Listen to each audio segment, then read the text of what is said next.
Hey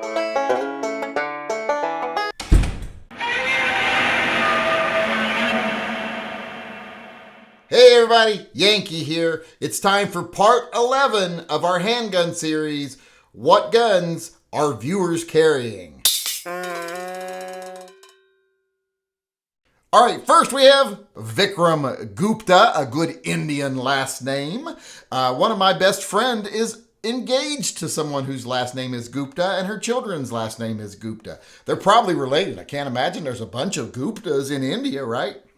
And Vikram is living in Indiana, which I think is funny because if he was born in India and then actually immigrated here and moved to Indiana, he actually found the one place in America that is actually probably worse than India.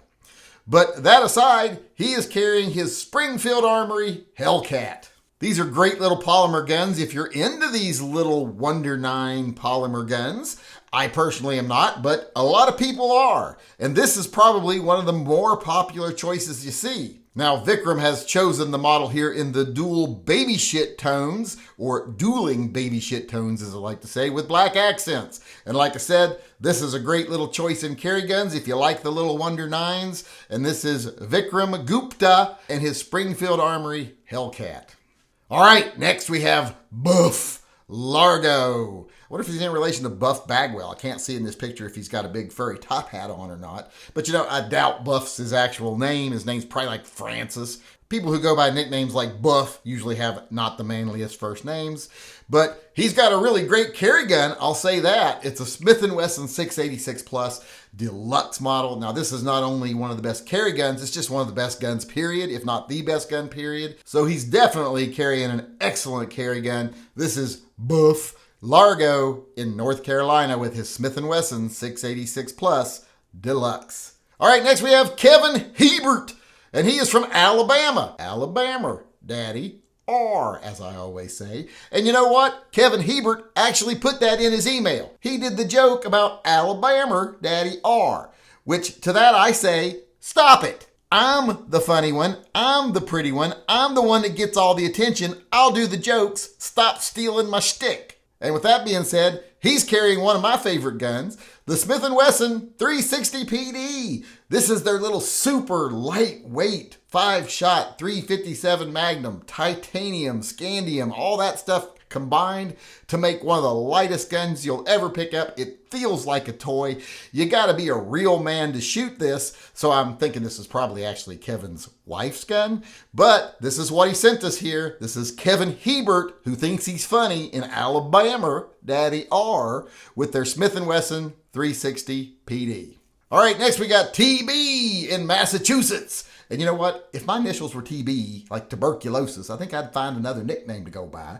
But TB is in Massachusetts, and he's carrying another one of the little Wonder 9s. He's carrying the P365XL. Now, this is one of those little guns where they couldn't decide if they wanted it to be little or wanted it to be big, so they took the little gun and stretched it out to full-size dimensions. So I don't understand these guns, but so many people like them. I don't know why you just wouldn't get a P320, but, you know, to each his own. And TB in Massachusetts is carrying the SIG P365XL.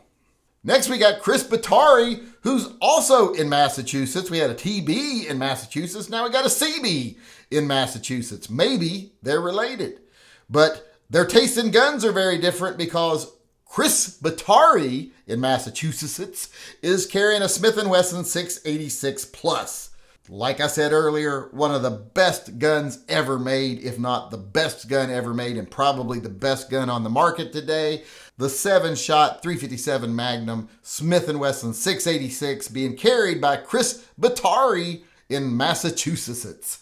All right, next we got PJC12G, and unless he is the spawn of Elon Musk, I doubt that is his actual name.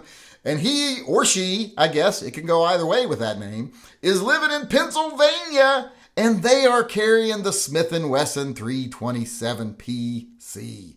I love this gun. I have one of these guns. It's 8 shots of 357 Magnum. It's scandium, titanium, so it's super light. It isn't in frame, so it's a little bit larger, but the overall footprint of this gun is tiny, and it is also incredibly lightweight because of those build materials. Like I said, I love this gun, and it's the first one I've seen come in from a viewer yet. So I want to say PJC12G gets my seal of approval as one of the manliest carriers we've had, even if they're a lady.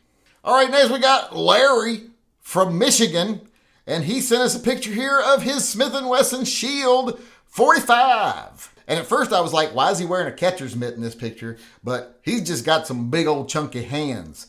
But like I said, he's carrying a Smith & Wesson Shield 45. That is the smaller of the M&P line. It's like a smaller version of the regular M&Ps.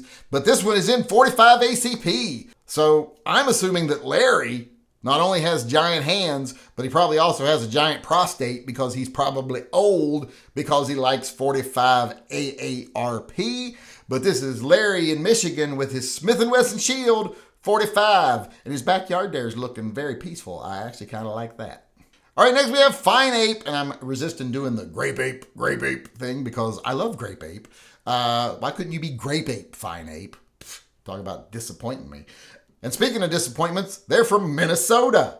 And they're carrying a Smith & Wesson 438. Now, these are awesome. These are the ultimate pocket revolvers. They've still got a hammer, so you can cock it back and shoot single action, but it's completely enshrouded, so it's not going to snag on anything. Looks like they've added some Altamont grips to it here. This is a really good little pocket carry gun. Although since this model is 38, I assume that they're carrying it not in their pocket, but in their purse. But I'm going to try not to be too disappointed by that. I'm already disappointed enough that they're not the actual grape ape instead of Fine Ape. So them carrying a 38 special isn't much more of a letdown for me. You know, maybe they got their reasons. Maybe they pissed off an old gypsy woman at one time or another and she put a curse on him, giving him the wrists of a field mouse or something like that. So I'm going to give them the benefit of the doubt for the 38 because it is such a cool gun. It is Fine Ape in Minnesota with their Smith & Wesson 438. All right, next we have Ronnie in Idaho. And you know, this picture, could it be more bland? It is a basic SIG P320 on beige carpet. His name is Ron, and he lives in Idaho. Idaho? No, Idaho. I always got to say that when I say Idaho. So this is pretty vanilla. But you know, even though the SIG P320 compact he's carrying there is pretty vanilla, it's also a great carry gun. So it just goes to show you don't got to be exciting to be well protected. You can be boring like Ronnie here in Idaho probably is, carrying his SIG P320 compact, and you're still perfectly well protected without being interesting at all. All right, next we have Mark, and he's from Indiana also. I wonder if he knows Vikram from earlier. Maybe they're buddies. I don't know. And Mark, you know, who spells his name with a C, by the way. Whenever I meet a Mark that spells their name with C, I always have to repress the urge to stick my thumb in their eye or punch them in the windpipe, one or the other. But, you know, that's probably my issue. But Mark, with a C in Indiana, is carrying a very interesting gun here. He's carrying the Smith & Wesson 3913, the 3913. This was a transitional series of guns from Smith & Wesson when they were transitioning from all metal guns to starting to use alloys. And I think these guns were ahead of their time. They're not the most sophisticated design in the world, but they're a very cool gun. And like I said, they anticipated the carry market. They were building these back when not as many people were looking for carry guns as they are now. So these guns were kind of forward thinking. And even though they weren't the most successful guns ever made, they were still good quality guns. And they have that certain historic significance to them. So I really like these. And this is Mark with a C in Indiana and his Smith & Wesson 3913.